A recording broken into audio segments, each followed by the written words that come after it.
क्या कभी ऐसा हुआ है कि आप किसी बहस में सब कुछ कह देने के बाद भी हारे हुए महसूस करके निकले हैं? क्या कभी गले में वो गांठ महसूस हुई है, जैसे हर बोला गया शब्द आपको अपनी ही ताकत से दूर धकेल रहा हो? शायद आप ऐसे लोगों से घिरे हैं जो जोर से बोलते हैं, बीच में टोकते हैं, मजाक उड़ाते हैं और अहंकार को आत्मविश्वास बताकर माहौल पर हावी हो जाते हैं। और हो सकता है अंदर ही अंदर आपने मान लिया हो कि चुप रहना कमजोरी की निशानी है, कि अपना बचाव न करना हार मान लेना है, कि प्रतिक्रिया न देना मतलब हारना है। लेकिन क्या हो अगर मैं कहूं कि यह सब एक भ्रम है, कि असली ताकत कभी शब्दों में नहीं बल्कि उनकी गैर मौजूदगी में छुपी होती है। फ्रीडरिच नीत्शे, इतिहास के सबसे गलत समझे जाने वाले विचारकों में से एक। उसने कुछ ऐसा देखा था जिसे मानने की हिम्मत बहुत कम लोगों में होती है। जो ज्यादा बोलते हैं वो ज्यादा खुलासा कर देते हैं, जिन्हें समझाने की जरूरत होती है वो पहले से ही नुकसान में होते हैं। दुनिया हमें सिखाती है कि हमें लड़ना चाहिए, खुद को समझाना चाहिए, अपने विचारों का बचाव करना चाहिए, जैसे हर बातचीत सच्चाई की जंग हो। लेकिन नेचर हमें कुछ और सुझाती है, जो दिखने में शांत है लेकिन असल में कहीं ज्यादा गहरी, कहीं ज्यादा ताकतवर और कहीं ज्यादा समझदार। खामोशी वह सिर्फ शोर की कमी नहीं बल्कि एक ऐसी मौजूदगी है जिसे नजरअंदाज करना असंभव है। खामोशी परेशान करती है, बेचैन कर देती है, दिमाग को उलझा देती है और सामने वाले को खुद से भिड़ने पर मजबूर कर देती है। ये वीडियो उनके लिए है जो बार बार इग्नोर्ड महसूस करते हैं, हमेशा बैकग्राउंड में धकेल दिए जाते हैं, जैसे उनकी आवाज की कोई अहमियत ही नहीं। उनके लिए जो बातचीत के बाद इस एहसास के साथ निकलते हैं कि किसी ने सच में नहीं सुना कि वो क्या कहना चाहते थे। उनके लिए जो आसान निशाना बनने से, अच्छे बनने से, शांति बनाए रखने की कोशिश करने से थक गए हैं, जबकि दूसरे आपकी शांति का फायदा उठाते हैं। शायद आपने अपनी खामोशी को समर्पण समझ लिया है, लेकिन आज मैं आपको दिखाऊंगा कि खामोशी आपका सबसे शक्तिशाली हथियार हो सकती है। और सच्ची जीत किसी बहस को जीतने में नहीं बल्कि कभी उसमें शामिल होने की जरूरत न पड़ने में है। तैयार हो जाइए खामोशी को एक नई रोशनी में देखने के लिए, जवाब की अनुपस्थिति के रूप में नहीं बल्कि उस जवाब के रूप में जो सब कुछ बदल देता है। आइए फ्रीडरिच नीत्शे के विचारों में गोता लगाते हैं और जानते हैं कि बिना एक शब्द कहे किसी भी स्थिति को कैसे काबू में करना है। हमें जवाब देने की इतनी जरूरत क्यों महसूस होती है? हमें जवाब देने की, काटने की, सुधारने की और ये साबित करने की कि हम सही हैं इतनी जरूरत क्यों महसूस होती है? क्योंकि हमारे अंदर कहीं ना कहीं ये प्रोग्रामिंग है कि सच को हर हाल में बचाना ही चाहिए, चाहे जैसे भी करना पड़े। कि अगर हम चुप रहते हैं तो हम दूसरों को जीतने दे रहे हैं।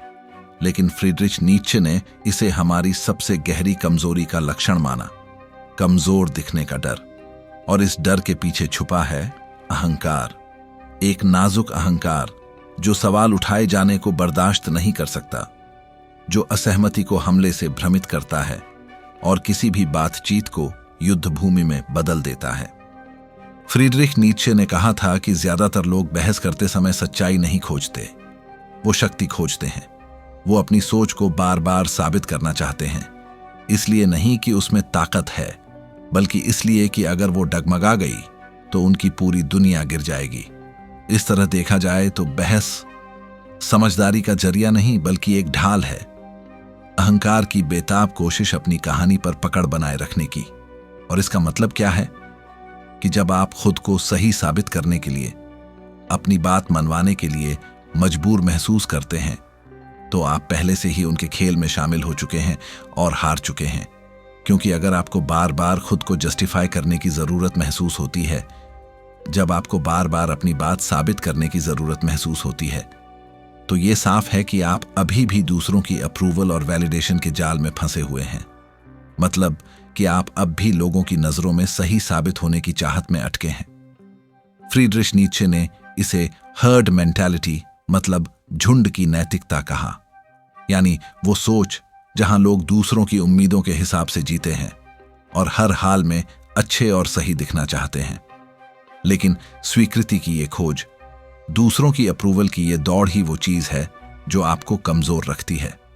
सच्ची ताकत फ्रीडरिच नीत्शे के अनुसार दूसरों को समझाने में नहीं, बल्कि ऐसा करने की जरूरत न होने में छुपी है। ये ताकत तब है जब आप हंसी, आलोचना या रिजेक्शन के बावजूद अपनी सोच पर टिके रहते हैं। जब लोग गलत समझें और आप फिर भी नहीं डगमगाते, वो हमें एक अलग तरह की ताकत दिखाता है, जो जीत हार की बहस में नहीं बल्कि अपने भीतर के कंट्रोल में मापी जाती है। एक ऐसी ताकत जो तब सामने आती है जब चारों तरफ अफरा तफरी हो और आप फिर भी शांत रह पाएं। एक ऐसी ताकत जो हर बार तब और गहरी हो जाती है जब आप प्रतिक्रिया देना छोड़ देते हैं। अगर असली जीत चाहिए तो यह समझना जरूरी है, क्योंकि बहस का खेल सिर्फ एक मंच है जहां जो सबसे पहले एक्ट करता है वो पहले से ही हार चुका होता है।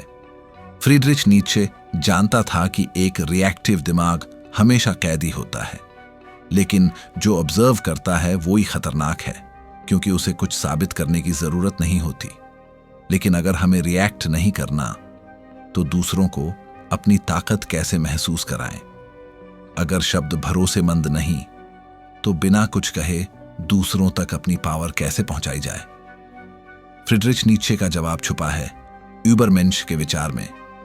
यूबरमेंश एक जर्मन शब्द है।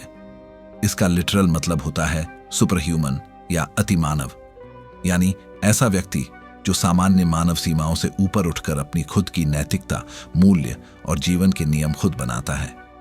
वो इंसान जो भीड़ की मोरालिटी से ऊपर उठकर अपने सेल्फ कंट्रोल से दुनिया को शेप करता है। अगले हिस्से में हम इसी पर्सनालिटी को एक्सप्लोर करेंगे और देखेंगे कि कैसे साइलेंस डोमिनेशन का सबसे शार्प हथियार बन जाती है। तो क्या आप रेडी हैं इस लेवल के लिए?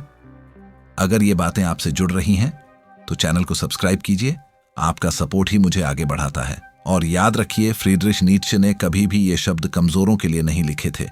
उसने उन चुनिंदा लोगों के लिए लिखा था जिनमें अंदर देखने, अपनी खुद की दुर्दशा से मुकाबला करने और उसे ताकत में बदलने की हिम्मत है। अधिकतर लोग परंपराओं, नियमों और दूसरों की अप्रूवल में फंसे रहते हैं, लेकिन एक और तरह का इंसान है, दुर्लभ, खतरनाक और पूरी तरह स्वतंत्र, जिन्हें फ्रीडरिच नीत्शे यूबरमेंश कहता था। यूबरमेंश या अतिमानव दुनिया की प्रतिक्रियाओं से नहीं जीता, वो दुनिया को अपनी शर्तों पर ढालता है और अक्सर ये करता है पूरी खामोशी में। यूबरमेंश को बहस जीतने की जरूरत नहीं, वो सस्ते भावनात्मक खेलों में नहीं पड़ता। वो देखता है, समझता है और बेहद सोच समझकर तय करता है कि कब बोलना है और सबसे अहम, कब चुप रहना है, क्योंकि उसने वो समझ लिया है जिसे बाकी लोग अक्सर नजरअंदाज करते हैं। खामोशी उसके लिए सिर्फ साइलेंस नहीं, ये एक भाषा है। ये समझाने की कोशिश नहीं करती, बल्कि अपनी मौजूदगी थोपती है। जब बाकी लोग चिल्लाते हैं, वो अपनी मौन शक्ति से सम्मान मांगता है। जब बाकी लोग समझाने में लगे रहते हैं, वो सिर्फ अपने देखने और समझने की ताकत से दूसरों की कमजोरियां उजागर करता है। उसकी खामोशी एक दीवार की तरह है। दूसरी तरफ लोग अनुमान लगाने की कोशिश में खो जाते हैं और इसी निराशा में वे गलतियां करते हैं, बहुत कुछ खुद खोल देते हैं और अपना संतुलन खो देते हैं। ये खामोशी सिर्फ चुप्पी नहीं, ये अपनी ऊर्जा पर, अपनी एनर्जी पर पूरा कंट्रोल है। ये रणनीतिक समझदारी है। यूबरमेंश जानता है कि हर बोला गया शब्द एक खुला मौका है। हर रिएक्शन एक कमजोर कड़ी दिखाती है, इसलिए वो चुप रहता है। इसलिए नहीं कि उसके पास कहने को कुछ नहीं, बल्कि इसलिए कि उसे कुछ कहने की जरूरत ही नहीं। वो किसी को कुछ साबित करने की कोशिश से ऊपर उठ चुका है। उसकी मौजूदगी पहले से ही उसके लिए बोलती है और यही चीज परेशान करती है, क्योंकि उसकी खामोशी दूसरों को अंदर देखने पर मजबूर करती है, उन्हें अपने खुद के शोर से निपटने पर मजबूर करती है। शोर के इस समाज में जो खामोशी में महारत हासिल करते हैं वही सच में राजा होते हैं। वो किसी की मान्यता पर, अप्रूवल पर निर्भर नहीं रहता और इसीलिए वो डरावना है, क्योंकि कोई भी चीज उस व्यक्ति को परेशान नहीं कर सकती जिसे डर, गिल्ट या अप्रूवल की जरूरत से कंट्रोल नहीं किया जा सकता। उसकी खामोशी इन सभी तंत्रों के खिलाफ ढाल है और जब वो बोलता है तो इसलिए कि उसके शब्द एक साम्राज्य को गिरा देंगे। लेकिन ये एक जरूरी सवाल खड़ा करता है, खामोशी दूसरों के लिए इतनी परेशान करने वाली क्यों होती है? इतने सारे लोग धमकी क्यों महसूस करते हैं जब कोई सिर्फ प्रतिक्रिया न देने का चुनाव करता है? जब सामने वाले टकराव की उम्मीद में रहते हैं और आप बस चुप रहते हैं, तो इंसानी दिमाग में क्या होता है? जवाब साइकोलॉजी में छुपा है, और खामोशी की ताकत समझने के लिए हमें देखना होगा कि ये दूसरों के दिमाग में कितनी उलझन पैदा करती है। और मानिए, ये दिखने से कहीं ज्यादा गहरा है। खामोशी केवल साइलेंस नहीं, ये एक आईना है, और जो इसमें कई लोगों को दिखाई देता है वो उन्हें झकझोर देता है। जब आप चुप रहने का चुनाव करते हैं तो आप सिर्फ खुद को रोक नहीं रहे, आप उन्हें अपनी खुद की आवाज सुनने पर मजबूर कर रहे हैं, बिना किसी बाहरी सहारे के, सिर्फ अपने तर्कों के साथ मुकाबला करने के लिए।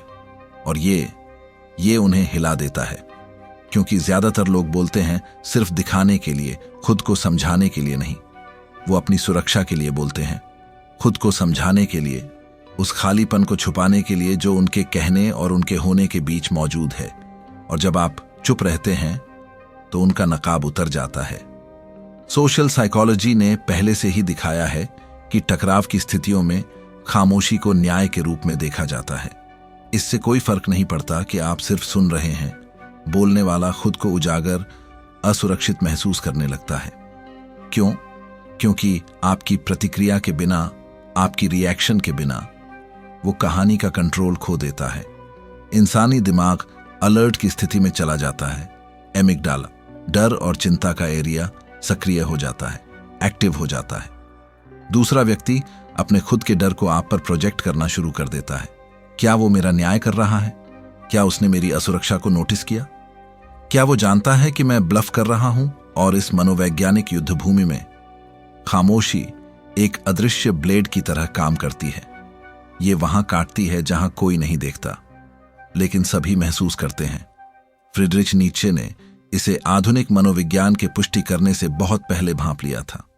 उसके लिए औसत व्यक्ति अपनी प्रतिक्रियाओं का गुलाम होकर जीता है। वो आवेग पर काम करता है, घमंड से प्रतिक्रिया देता है, भूले जाने के डर से बोलता है। श्रेष्ठ आत्मा, जो खुद में महारत हासिल करता है, चुप रहता है, क्योंकि वो जानता है कि दिया गया हर शब्द दुश्मन के हाथ में अपनी ताकत का एक टुकड़ा है। हर भावनात्मक प्रतिक्रिया एक अनजानी चीख है जो बताती है कि कहां हमला करना है। इसके अलावा खामोशी का हेर फेर करने वालों पर विनाशकारी प्रभाव डालती है। जो लोग दूसरों के भावनाओं को कंट्रोल करके खेलते हैं, वो आपकी रिएक्शंस पर निर्भर रहते हैं ताकि खुद खेल में बने रहें। लेकिन जब आप प्रतिक्रिया नहीं देते तो आप उनका चक्र तोड़ देते हैं और हेर फेर करने वाला घबराता है। उन्हें अपनी स्थिति साबित करने के लिए आपकी रिएक्शन चाहिए। इसके बिना वो खुद को खो देते हैं, अपनी असलियत उजागर कर देते हैं, और यही असली कमजोरी है जिसे उन्होंने छुपाने की पूरी कोशिश की थी। लेकिन इसका असर सिर्फ इतना ही नहीं, खामोशी अनसुलझे दर्द को भी बाहर लाती है। अस्वीकार, परित्याग, अपमान सब सामने आता है, क्योंकि अचानक उन्हें एहसास होता है कि अब वे केंद्र में नहीं हैं, अब वे सेंटर में नहीं हैं, उनके शब्द पर्याप्त नहीं हैं, उनकी मौजूदगी कोई असर नहीं डालती। और ये नार्सिसिस्टिक अहंकार के लिए अनबेरेबल है, असहनीय है। इसलिए जब आप चुप रहते हैं, आप सिर्फ अपना बचाव नहीं कर रहे, आप सीधे उस जगह हमला कर रहे हैं जहां सबसे ज्यादा दर्द होता है, उनके भ्रम के बीच। खामोशी के लिए ताकत चाहिए। ये न सिर्फ सामने वाले के लिए बल्कि आपके लिए भी असहज है, क्योंकि ये सब कुछ उलट देती है जो हमें सिखाया गया है, रिएक्ट करने, खुद को सही साबित करने और हर चीज समझाने की आदत। लेकिन यही इसे पावरफुल बनाता है, क्योंकि ये महारत मांगती है, और यही महारत है असली शक्ति। अब जब आप समझ गए हैं कि खामोशी दूसरे के दिमाग में कैसे काम करती है, कैसे उनकी इनसिक्योरिटीज, असुरक्षाओं को जगाती है, उनके डिफेंसेस तोड़ती है और उनके नकाब उतरवा देती है, तो अब समय है आगे बढ़ने का। सिर्फ देखने वाले बनने से निकलकर उस ताकत को जानबूझकर और रणनीतिक रूप से इस्तेमाल करने का। अगले हिस्से में आप सीखेंगे कि कैसे खामोशी को एक सचेत हथियार में बदलना है और बिना एक शब्द कहे किसी भी बहस में जीत हासिल करनी है। और जब ये आपको आ जाएगा तो कोई भी आपको नियंत्रित नहीं कर पाएगा। अब समय है कि खामोशी की शक्ति को सिर्फ समझना बंद करें और उसका इस्तेमाल शुरू करें, क्योंकि बिना अभ्यास के ज्ञान सिर्फ एक मृत सिद्धांत है। अब से आप खामोशी को एक सटीक हथियार में बदलेंगे। अब इसे सिर्फ रक्षा की ढाल के रूप में नहीं बल्कि एक तेज ब्लेड की तरह इस्तेमाल करेंगे। दूसरों के नकाब उस समय उतारें जब उन्हें इसकी सबसे कम उम्मीद हो। और पहला कदम सरल लेकिन क्रूर है। जब जवाब देने की आपकी हर इच्छा चीख रही हो तब चुप रहिए। इसके लिए ताकत चाहिए, क्योंकि आपका मन हर बार प्रतिक्रिया देना चाहेगा, रिएक्ट करना चाहेगा, खुद को सही साबित करना चाहेगा। लेकिन ये इच्छा ही जहर है। हर बार जब आप झुकते हैं, आप दिखा देते हैं कि आप अभी भी दूसरों के नियंत्रण में हैं, अभी भी उनकी राय की परवाह करते हैं, अभी भी उनका खेल खेल रहे हैं। सच्ची खामोशी तब पैदा होती है जब आप उस जरूरत को मार देते हैं, जब आप समझ जाते हैं कि आपको किसी को कुछ भी साबित करने की जरूरत नहीं, कि सत्य को बोलने की आवश्यकता नहीं होती अस्तित्व के लिए। खामोशी का दूसरा हथियार है निरीक्षण। जब दूसरे बात करते हैं, समझाने में खो जाते हैं और शब्दों से खालीपन भरने की कोशिश करते हैं, आप सुनते हैं, लेकिन आप उस किसी की तरह नहीं सुनते जो अपनी बारी का इंतजार कर रहा है। आप उस शिकारी की तरह सुनते हैं जो जंगल में शिकार के कदमों की आवाज सुनता है। आप उन लाइनों के पीछे छुपे डर और छोटे छोटे टकराव महसूस कर लेते हो, और जो असुरक्षा उनके पीछे छुपी होती है। और आप ये सब स्टोर करते हैं क्योंकि जब आप बोलेंगे, अगर आप बोलेंगे, तो ये सर्जिकल, सटीक और निशाने पर होगा। ये उस व्यक्ति की सटीकता के साथ होगा जो दूसरे के भावनात्मक खेल में महारत हासिल करता है। तीसरा हथियार समय। खामोशी को टिकने देना सीखिए। रुकावट तनाव का एक तत्व है और तनाव शक्ति है। जबकि दूसरा व्यक्ति बोलता है, आपकी प्रतिक्रिया का इंतजार करता है और वो नहीं आती, तो वो आंतरिक पतन का अनुभव करता है। वो अंदर से हिलने लगता है, बेचैनी बढ़ती है, उनका दिमाग खालीपन को धारणाओं, डर, पैरानोइया से भरना शुरू कर देता है। खामोशी के साथ आपकी एक सरल नजर 10 अच्छी तरह से तैयार किए गए जवाबों से ज्यादा प्रभाव डाल सकती है। चौथा हथियार अनप्रेडिक्टेबल होना या अप्रत्याशितता। जब आप खामोशी में महारत हासिल कर लेते हैं तो आप अप्रत्याशित हो जाते हैं, और अप्रत्याशित हमेशा डर पैदा करता है, क्योंकि लोग समझ ही नहीं पाते कि आपसे क्या उम्मीद करें, और जब उन्हें नहीं पता होता कि क्या उम्मीद करनी है तो वो अपना एडवांटेज खो देते हैं। वो सावधान हो जाते हैं, अपने हर शब्द को तोलने लगते हैं। यहीं पर खेल पलटता है। अब आप रिएक्टिव नहीं रहते, आप बातचीत का केंद्र बन जाते हैं। इस मोड़ पर खामोशी गैर मौजूदगी नहीं है, ये प्योर डोमिनेंस है। लेकिन ध्यान रहे, खामोशी को कभी कमजोरी या चुप्पी से मत मिलाइए। फ्रीडरिच नीत्शे कभी कमजोरी का समर्थक नहीं था। जिस खामोशी की हम बात कर रहे हैं वो एक्टिव है, तनाव से भरी हुई और पूरी तरह इंटेंशनल है, इरादे से भरी है। आप रुक नहीं रहे, आप तैयारी कर रहे हैं, आप चुन रहे हैं, आप खुद को उस ताकत के साथ खड़ा कर रहे हैं जिसे जाहिर करने की जरूरत नहीं, क्योंकि लोग उसे महसूस करते हैं। और जब सही समय आता है, जब खामोशी पहले ही अपना काम कर चुकी होती है, तो आपको सिर्फ एक वाक्य चाहिए, एक सटीक कमेंट, कुछ इतना गहरा, इतना अनडिनायबल कि बहस वहीं खत्म हो जाती है, ना शोर की वजह से बल्कि उसकी सच्चाई की वजह से। लेकिन ये हमें एक और खतरनाक सच्चाई की तरफ ले जाता है। अब तक हमने खामोशी को एक हथियार की तरह इस्तेमाल करना सीखा है, लेकिन हर खेल जीतने के लिए नहीं खेला जाता। कभी कभी मामला सर्वाइवल का होता है, कभी सामने वाला सिर्फ बहस नहीं करता, वो आपको ड्रेन करता है, मैनिपुलेट करता है, आपसे आपकी एनर्जी चूस लेता है, और आपको एहसास भी नहीं होता कि आप रोज अपनी ताकत सरेंडर कर रहे हैं। आपका बिना एक शब्द बोले कंट्रोल किया जा रहा है। यही साइलेंस का अंधेरा चेहरा है, जहां खामोशी अब स्ट्रेटेजी नहीं बल्कि एक मफल्ड स्क्रीम बन जाती है, किसी ऐसे इंसान की जिसने अपने ही जीवन पर पकड़ खो दी हो। अगले हिस्से में हम इस कड़वी सच्चाई को एक्सपोज करेंगे और सीखेंगे कब चुप रहना गलत होता है।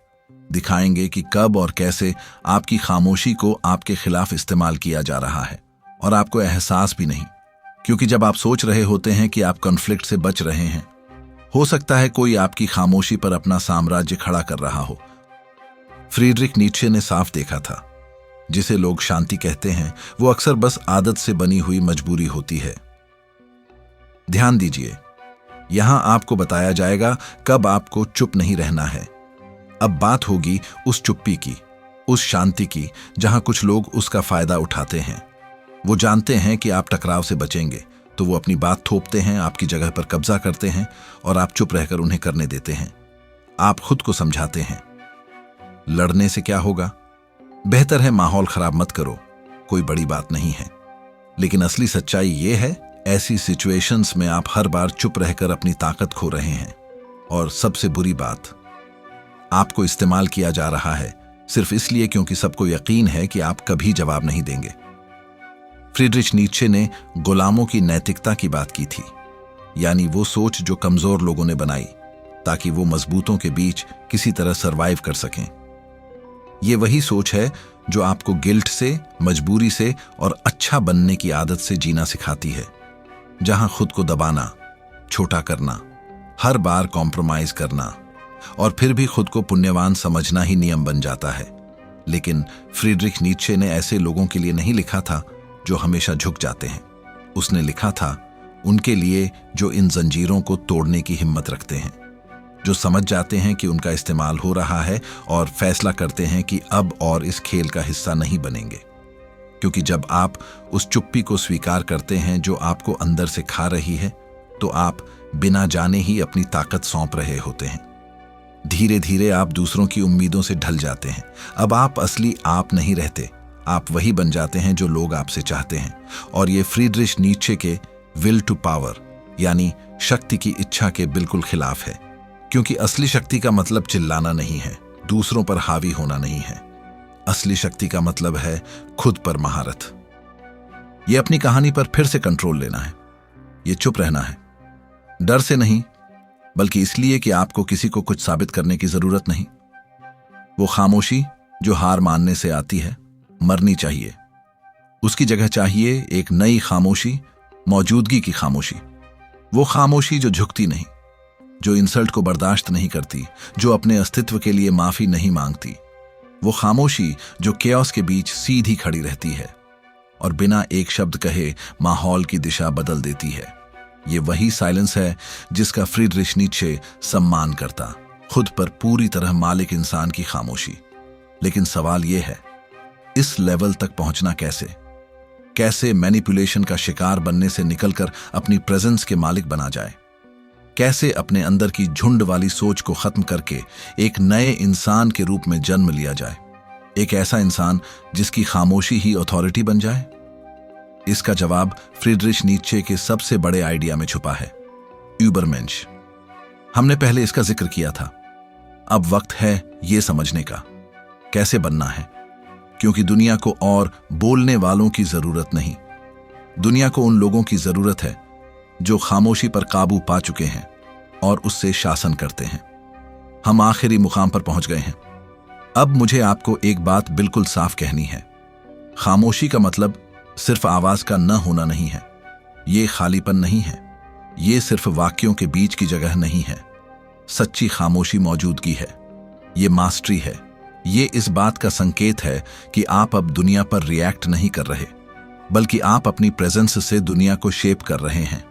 फ्रीडरिच नीत्शे ने कभी उन लोगों के लिए नहीं लिखा जो सिर्फ सरवाइव करने में खुश हैं। उसने लिखा था उनके लिए जो आगे बढ़ना चाहते हैं, जो समाज के नकली मुखौटे तोड़ने को तैयार हैं, चाहे उसमें दर्द ही क्यों न हो। यूबरमेंश की खामोशी दबे हुए की खामोशी नहीं है, ये कायर की चुप्पी नहीं है, ये उस योद्धा की खामोशी है जो लड़ाई शुरू होने से पहले ही जीत चुका है। ये उस इंसान की स्टेबिलिटी है जिसे अब किसी को कुछ साबित करने की जरूरत नहीं, क्योंकि वो जानता है कि वो कौन है और सबसे जरूरी वो जानता है कि वो क्या डिजर्व करता है। अब अपनी जिंदगी देखिए, कितनी बार आपने डर से चुप्पी चुनी, कितनी बार आपने गिल्ट से पीस बनाए रखने के चक्कर में चुप रहना चुना, कितनी बार दूसरों ने आपकी जगह बोल दिया और आपने अलाउ कर दिया।